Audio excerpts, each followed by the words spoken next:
Hi guys, luto na ang ating dinner for tonight.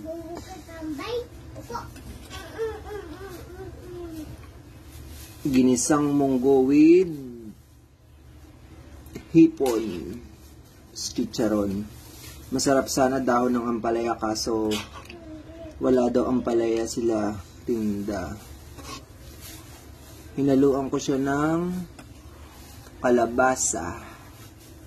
Kayo guys, pag nagluluto ng munggo, anong hinahalo nyo? Tapos may chicharon. Masarap sa munggo, medyo malapot. Malapot, baby? O, later na. Okay.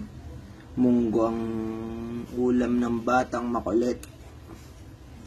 Hipon, ang lalaki ng hipon, oh. Hipon. Shrimp. Ito ang halo natin sa munggo.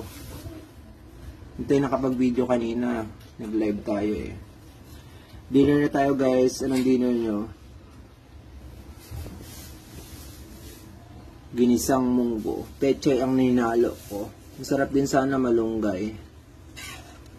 Kaso, walang malunggay sa ating tinda. Daw ng sili wala rin. Kaya